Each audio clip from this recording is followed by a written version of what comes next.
Hello po sa lahat. Good morning and good evening po no, sa Philippines. At today po tatalakayin po natin paano mag-change ng information doon po sa inyong LiveGood account. Okay, so unahin natin po yung sa name. Okay, pumasok po kayo doon sa inyong LiveGood tapos ilagay po ninyo yung username and password. Okay, so livegood.com, login, username at saka yung password po ninyo. And then dito po, no, i-click po ninyo itong My Info. Okay, sa My Info po, makikita po yung details ninyo. Okay, yung payment info at saka yung shipping address. So kung papalitan po ninyo yung details ninyo sa inyong pangalan, i-click lang po itong change.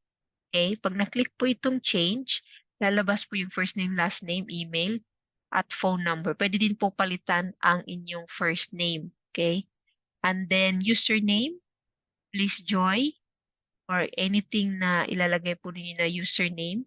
Pwede ding palitan kung gusto ninyo po. Pero I suggest po na isa lang po yung username ninyo at gamitin niyo po yung pangalan po ninyo. Okay, password po. Pwede po kayo magpalit ng password. Tapos i-click lang po itong save.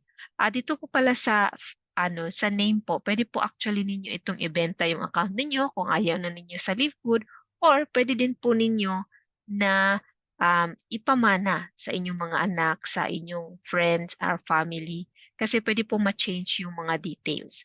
Okay, so hopefully tuloy-tuloy po tayo dito sa Livegood kasi po tayo po ay nauna pa dito no sa Livegood po. 1.4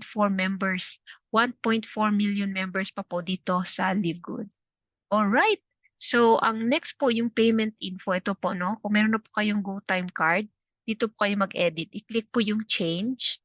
Okay, after that, ilagay po ninyo yung country. Philippines po tayo, no? Hanapin niyo po yung Philippines. And then name of card po. Yung name of card po ang ilalagay po ninyo kung ano pong nakalagay doon sa card. Kung meron po siyang middle initial, ilagay po ninyo yung middle initial. Okay, type of card, Visa, MasterCard, or Discover. Please select po. And then credit card number, yung 16-digit na credit card number. Okay, nandoon po yun makikita sa mismong card po, no? Hindi po yung account number.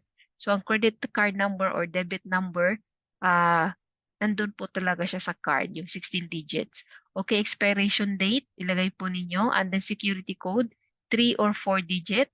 Okay, address, ilagay po ninyo, city. And also, ito po yung state or province, 2 or 3 characters po siya. So, halimbawa po kung Manila, MNL, or pwede din pong region. Ang ilalagay po ninyo, halimbawa, region 10 or region 4, or dito po, postal code. Ilagay po ninyo yung postal code. And then, dito may nakalagay po, your membership is inactive. Pwede niyo pong i-click yung yes, and then click po yung save. Okay? So, back po dito. And shipping address, pwede din po ninyo i-change yung shipping address. I-click lang po yung change. Okay. So, paano malalaman kung pumasok po yung payment ninyo sa inyong Livegood account? Okay, pumunta po kayo sa order history. Makikita niyo po dito yung mga payment po ninyo na pumasok. Halimbawa dito po, nagbayad po siya. Last na nagbayad po siya is December 31. Okay. Ito po, inactive po yung account. Okay, so, and then, ano pa yung gusto ko pong ituro dito? Become a member. I-click po ninyo po itong become a member kung hindi po pa kayo nakapagbayad ng membership. So, pag na-click na po itong become a member, ito po yung lalabas, okay? May monthly membership at yearly membership. So, kung gusto po niyo ng monthly membership, i-add to cart lang po ito. Okay, so sa add to cart po, i-zero natin po ito para maalis siya. Okay, makikita na po yung monthly membership. Okay, tapos i-click po ninyo itong checkout. Okay, and then sa checkout po, i-click din po ninyo itong I understand and I agree, and then click place order. So, ganun po yung pag-activate ng membership. Minsan din po, no, yung may cases po, kung ginagamit po ninyo ng laptop, ginagamit po ninyo itong laptop or desktop, ganito po yung makikita ninyo. Pero in some cases po, kung ang ginagamit po ninyo ay cellphone, hindi po yan nakikita sa cart. Hindi po ito nakikita. No? Pag nag-add to cart po kayo, hindi po nakikita ganito po yung nakikita ninyo no, sa cellphone. No? You already have a LiveGood membership to your cart. So ang gagawin po ninyo, mag-add po kayo ng product dito sa shop. Okay?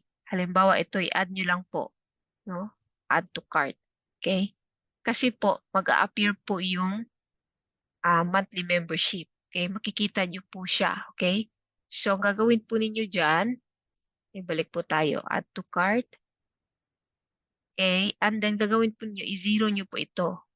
Okay? Para ito na po yung matitira. And then, same process lang po. I-check out. Okay? And then, makikita po ito, yung info ninyo. Okay? Tapos, i-click lang din po yung understand and I agree. Tapos, place order. So, just follow that po at kayo po ay makapagbayad po ng inyong membership. Okay, so i-check niyo po doon sa order history, okay, kung pumasok po yung payment ninyo. Kasi magre-reflect po talaga dito kung pumasok po yung payment ninyo. So that's it for today guys.